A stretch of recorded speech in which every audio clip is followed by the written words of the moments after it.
Yo, what is up, guys? Welcome to the video. I hope everybody's night is going great. This is going to be a late upload for a few reasons though. I wanted to wait for Noah Winston, the CEO of LA Valiant's AMA, to go out. He did it about 5 hours ago. It is fully done now, so we're going to be covering that. He answered a whole bunch of questions, even the hard-hitting ones like why did he do the in and out scene, what his idea was on picking up some of the players on their roster. So we're going to cover all of that. As well, we will be covering the games from the first day, Dallas Fuel, Shanghai Dragons, the LA Valiant, Seoul Dynasty, and lastly, San Francisco Shock taking on the Los Angeles Gladiators. We had some really good games and unexpected results. It's going to be exciting, guys. If you're new around here, do subscribe to the channel. Click the link down below in the comments, the description, if you want to enter a giveaway for a chance to win 10 Overwatch League jerseys of your choice. And without further ado, let's go ahead and hop right into this video, guys. Let's hop right into this AMA that Noah Winston did. As I said earlier, he answered pretty much every question asked. And let's begin with the highest voted one by your silver friend. He said this: I'm just going to get it out of the way in a serious manner.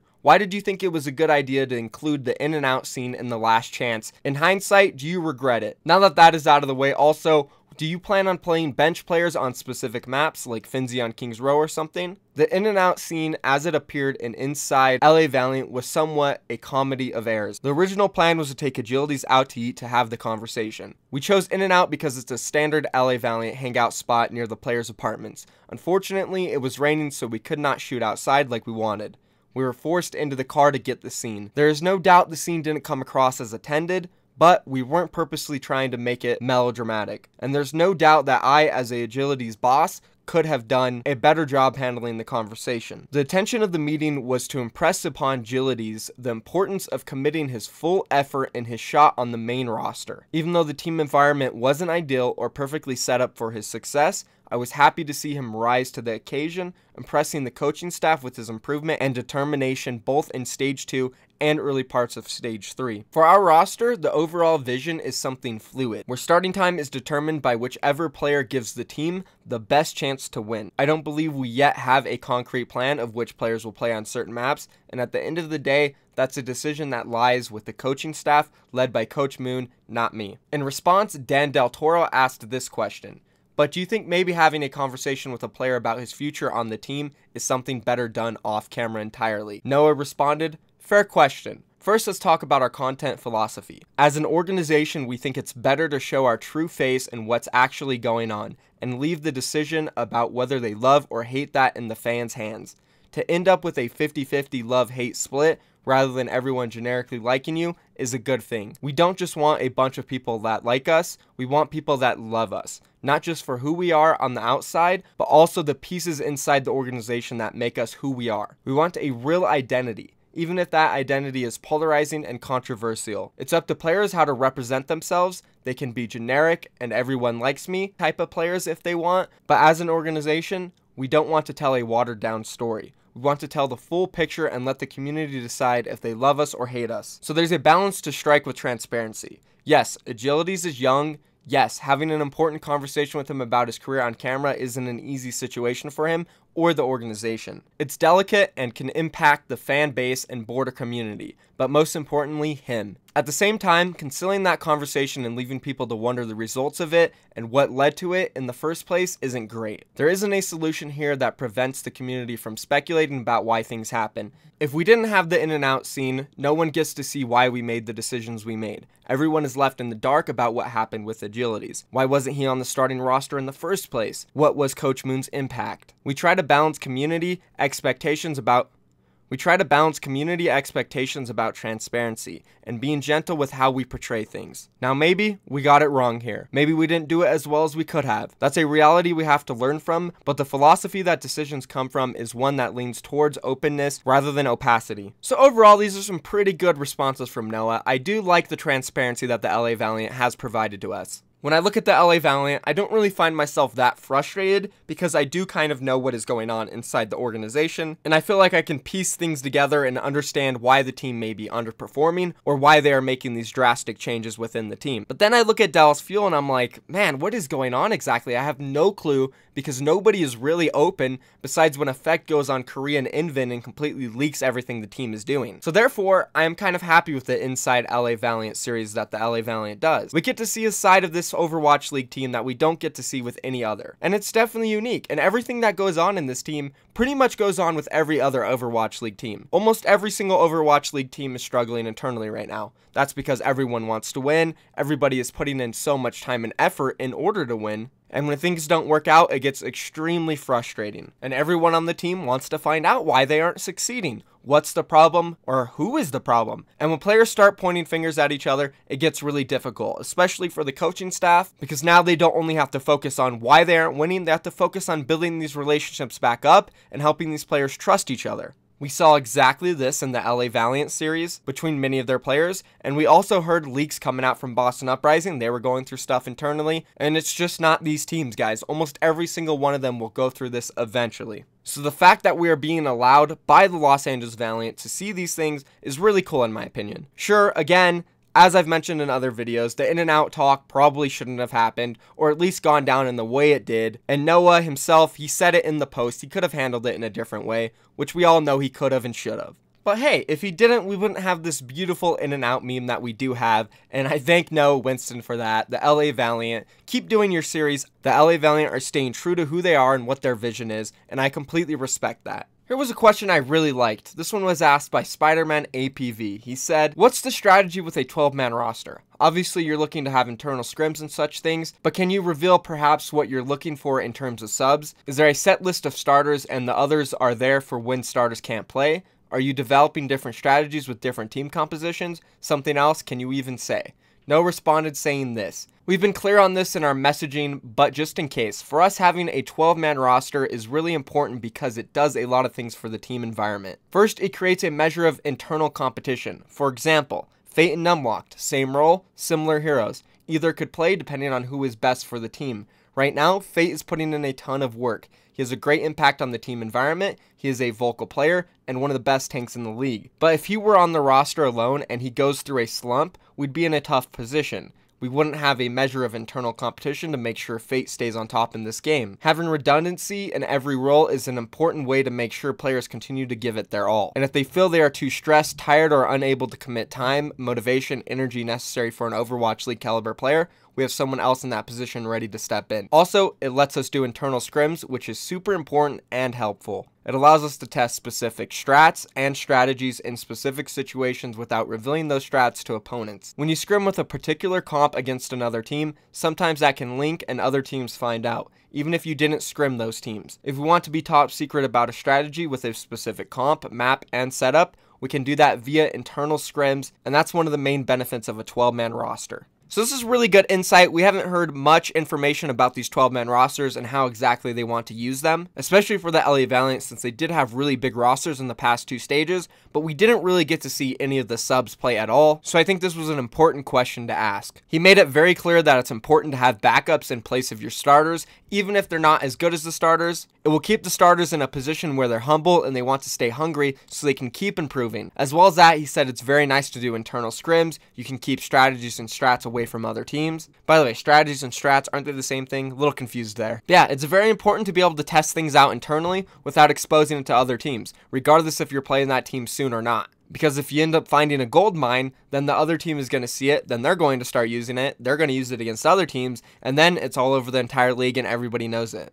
So good insight on this question, and there was also a whole bunch of other questions that I could go through, but we just don't have the time to hit every single one. I will link this down in the description below, so if you guys want to check it out and read through everything, feel free to do so. But now let's go ahead and move on to the games from Tuesday. We had the Devil's Fuel Shanghai Dragons in the very first matchup. Now this was really a 50-50 for a lot of you guys, and even a lot of people were leaning toward the Shanghai Dragons. For me personally, I said in my predictions video, I just couldn't see a world where Shanghai could show up and win this game. They've had too many changes, and just overall, they're not as skilled individually as the players on Devil's Fuel. And I know when two teams go up against each other, and neither of them are going to have teamwork, the team that is more individually skilled will more than likely come out on top. And sure, maybe Shanghai Dragons do have some improved players. They brought in some Koreans. Addo looked decent. Fearless on main tank. They had Geguri. So, you know, they did bring in some talent.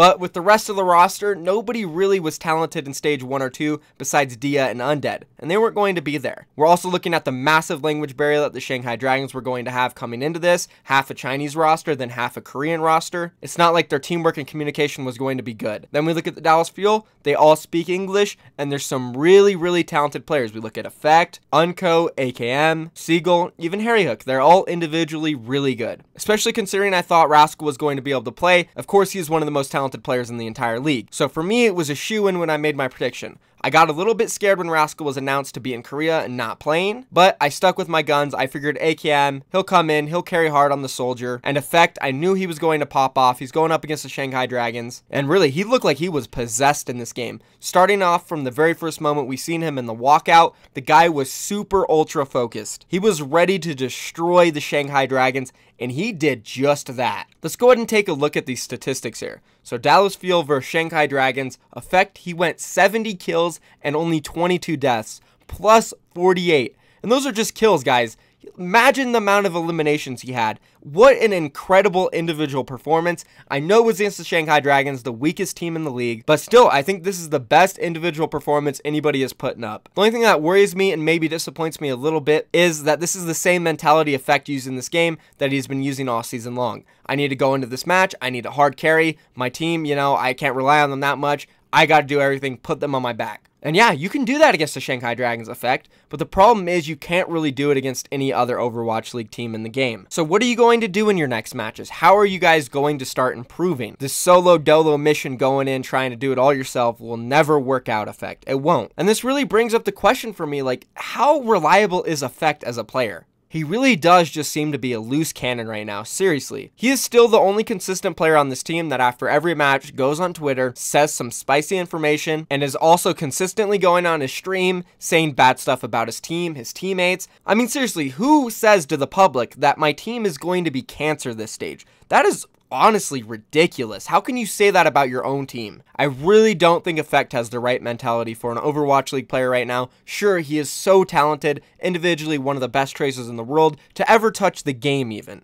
But all of that is just completely negated by his mentality as of recently. He really has to get his act together and understand that it is a team game, and he can't just do everything by himself. He's got to love and respect his own teammates. There's not too much to talk about this match specifically. The Dallas Fuel, they just ran over the Shanghai Dragons the entire time. The bigger part of the story is Effect and how he's going to go forward with this team, because yeah, they beat the Shanghai Dragons, but they're not going to beat the Gladiators. They're not going to beat any other team this stage, in my opinion. So that's it for them. Let's go ahead and move on to the next matchup, the LA Valiant and the Seoul Dynasty. And this was a very surprising result. I predicted the Seoul Dynasty to come out, win this set. I thought LA Valiant, they would have some growing pains with the new players that they've picked up, and there might still be some internal issues. But I was wrong. The LA Valiant, they came out, they played amazingly. Space played like a god. Agilities, he played like a god. Custa, probably one of the best additions they could have got for this team, because we've seen his leadership when he was on the Dallas Fuel, especially from their YouTube series that they do. Custa was extremely vocal in all the videos. He would give great insight, and he just seemed like he was extremely level-headed. So this is a good addition to the LA Valiant.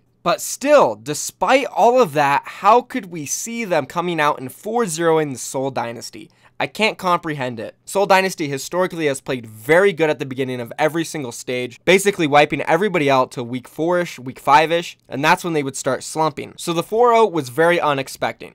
But what was even more unexpected was that the Seoul Dynasty thought it would be a great idea. Let's take Jaehong out again. Let's put Guido in on his role.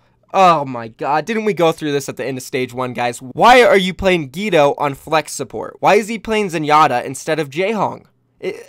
I'm flabbergasted about this. It really just blows my mind away that the Seoul Dynasty coaching staff think this is a good idea at certain points. Like, this is a big match. Yeah, LA Valiant, sure, they haven't looked that great so far, but you need to take every game very seriously. You haven't made it to a stage playoff yet, and overall in the standings, you could start slipping and get a worse seed, and maybe, who knows, miss the playoffs. A lot of these Western teams have become more powerful over the offseason. San Francisco Shock, LA Gladiators, Philadelphia Fusion, Houston Outlaws, who just beat you 2 weeks ago. They're all improving at very fast rates. I didn't even mention the Boston Uprising. These teams can literally overtake Seoul Dynasty, and they could somehow miss the overall playoffs. So there's no room for these foolish mistakes of putting players in. I really don't understand. And it's just not that they had Guido in there. They had Zephyr in there instead of Zunba. Now, maybe I can understand why putting Gambler in, just to see how he would do in the Overwatch League. he's new to the team. Give him a taste, maybe he'll be better than Toby. You never know. I can understand that, but Guido, Zephyr, just why? The fact that you've done these things before and they haven't worked out and you're doing them again,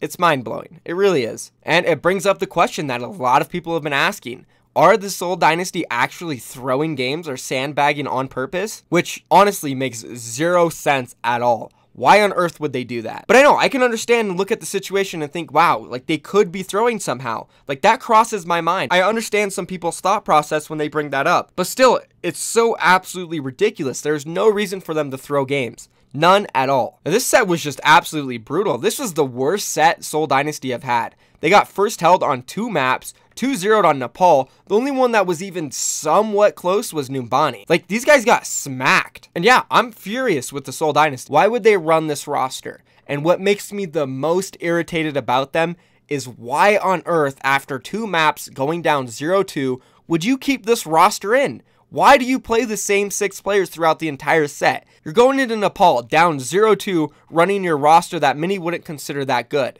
The set is about to be over. You've been getting destroyed.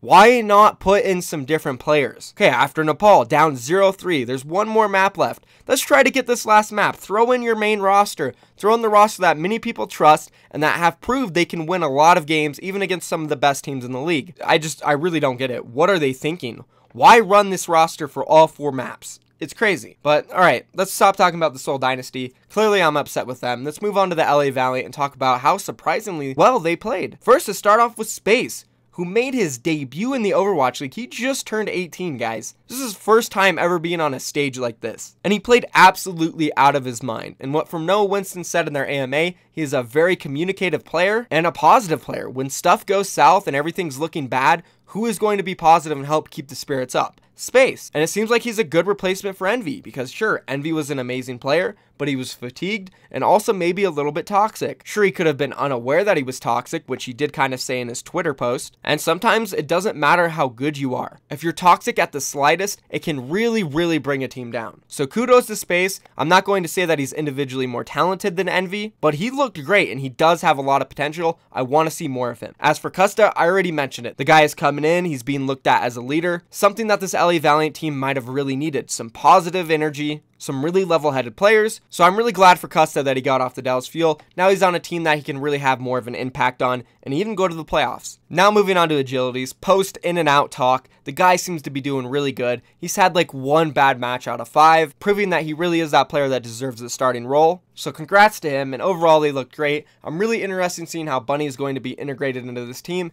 since Soon is a really good tracer, and so is Bunny. Definitely something to keep my eye on. And now let's go ahead and move on to that last match, the LA Gladiators and San Francisco Shock. This was a really interesting match. It was exciting, it was fun, and coming into stage 3, the San Francisco Shock are definitely at their peak. They now have Sinatra in, they now have Super in, Architect is coming, and even Choi Hoibin. Their roster seems to be one of the most stacked out of all of the Western teams. As for the LA Gladiators, they're also on the rise. During the middle of Stage 2, they had some amazing performances. They took out the London Spitfire, Boston Uprising, Houston Outlaws. Overall, they just looked like they were really coming into their own, especially after their pickup of Fisher. So my expectations for this match were very high. I was thinking we were getting a Game 5, back and forth the entire time. And overall, it was a pretty close match, but not as close as I thought it would be. The San Francisco Shock did take the win 3-1, but despite the score, it was still a really close match, and I was excited to see Dante come in and play Sombra. Super made his debut for the San Francisco Shock. Silk Thread made a debut for the LA Gladiators.